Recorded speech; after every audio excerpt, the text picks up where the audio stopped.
Doctor Vandana Das കൊലക്കേസിൽ CBI അന്വേഷണമില്ല. Case CBIക്ക് കൈമാറണമെന്ന് ആവശ്യപ്പെട്ട് വന്ദനയുടെ മാതാപിതാക്കൾ നൽകിയ ഹർജി ഹൈക്കോടതി തള്ളി. പോലീസ് ഉദ്യോഗസ്ഥരുടെ ഭാഗത്തുനിന്ന് ബോധപൂർവമായി ഗുരുതരമായ വീഴ്ചയോ കുറ്റകൃത്യമോ സംഭവിച്ചിട്ടില്ലെന്ന് വ്യക്തമാക്കിയാണ് ആവശ്യം ഹൈക്കോടതി തള്ളിയത്.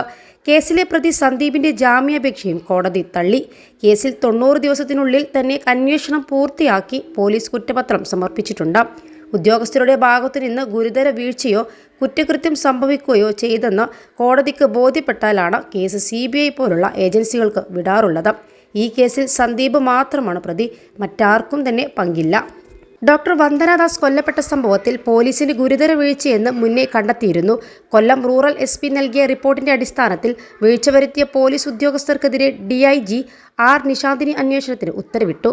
വന്ദനയെ ആശുപത്രിയിലെത്തിച്ച പൂയംപള്ളി സ്റ്റേഷനിലെ ഗ്രേഡ് SI ബേബി മോഹൻ, ആശുപത്രിയിൽ എയ്ഡ് പോസ്റ്റ് ഡ്യൂട്ടിയിലുണ്ടായിരുന്ന പ്രതി ഡോക്ടറെ കുത്തിക്കൊന്നാണ് കേസ്. ഡ്യൂട്ടിക്കിടെ ഡോക്ടർ കൊല്ലപ്പെടുന്ന കേരളത്തിലെ ആദ്യ സംഭവമാണ് വന്ദന കൊലക്കേസ്. +2 ഡിഗ്രി കഴിഞ്ഞവർക്ക് വേൾഡ്സ് ഫസ്റ്റ് AR/VR ക്ലാസ് റൂമിലൂടെ സ്മാർട്ട് ഫോൺ എഞ്ചിനീയർ ആവാം. കൂടുതൽ അറിയാൻ വിളിക്കൂ ബ്രിഡ്കോ ആൻഡ് ബ്രിഡ്കോ. സന്ദീപിനൊപ്പം ആശുപത്രിയിലെത്തിയ പോലീസിന്റെ ഭാഗത്തുനിന്നുണ്ടായ വീഴ്ചകൾ ഒഴിച്ചാൽ അന്വേഷണത്തിൽ ഗുരുതരമായ പിഴവുകളൊന്നും ഹർജിക്കാർക്ക് ചൂണ്ടിക്കാണിക്കാൻ കഴിഞ്ഞിരുന്നില്ല. സന്ദീപിനെ ആശുപത്രിയിലെത്തിച്ച പോലീസുകാരുടെ ഭാഗത്തുനിന്നും ബോധപൂർവമായ വീഴ്ച സംഭവിച്ചതായി ബോധ്യപ്പെട്ടിട്ടില്ല. അതുകൊണ്ട് തന്നെ കേസിൽ മറ്റൊരു ഏജൻസി അന്വേഷണം നടത്തേണ്ട ആവശ്യമില്ലെന്നും ഹൈക്കോടതി നിരീക്ഷിച്ചു. കേസ് അന്വേഷണം തൃപ്തികരമാണെന്ന സർക്കാർ വാദവും കോടതി അംഗീകരിച്ചു. ഡോക്ടർ വന്ദനദാസ് കൊല്ലപ്പെട്ട സംഭവത്തിൽ പോലീസിന് ഗുരുതര വീഴ്ചയെന്ന് മുന്നേ കണ്ടെത്തിയിരുന്നു. കൊല്ലം റൂറൽ SP നൽകിയ റിപ്പോർട്ടിന്റെ അടിസ്ഥാനത്തിൽ വീഴ്ച വരുത്തിയ പോലീസ് ഉദ്യോഗസ്ഥർക്കെതിരെ DIG R നിശാന്തിനി അന്വേഷണത്തിന് ഉത്തരവിട്ടു.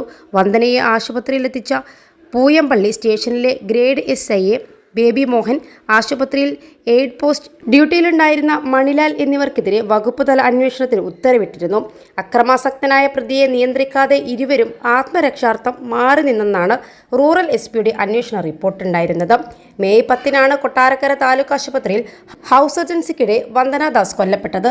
21 ലക്ഷത്തോളം സന്തുഷ്ടരായ ഉപഭോക്താക്കളും 2 ലക്ഷത്തോളം തിമിര ശസ്ത്രക്രിയകളും പൂർത്തിയാക്കിയ മലബാറിലെ ഏക കണ്ണാശുപത്രി Alsalama high hospital road, Perinthalmanna. Kollam Azeezia medical കോളേജിലെ വിദ്യാർത്ഥിനിയായിരുന്ന ഡോക്ടർ വന്ദന കൊട്ടാരക്കര താലൂക്ക് ആശുപത്രിയിൽ ഹൗസ് സർജനായി ജോലി ചെയ്യുന്നതിനിടയിലാണ് കൊല്ലപ്പെട്ടത്. ചികിത്സക്കായി ആശുപത്രിയിലെ പോലീസ് എത്തിച്ച പ്രതി ഡോക്ടറെ കുത്തിക്കൊല്ലുകയായിരുന്നു. കൊല്ലം നെടുമ്പന UP സ്കൂൾ അധ്യാപകനായിരുന്ന പ്രതി സന്ദീപിനെ ജോലിയിൽ നിന്നും പിരിച്ചുവിട്ടിരുന്നു. ആഭ്യന്തര അന്വേഷണ റിപ്പോർട്ട് അടിസ്ഥാനത്തിലായിരുന്നു വിദ്യാഭ്യാസ വകുപ്പിന്റെ ഈ നടപടിയും.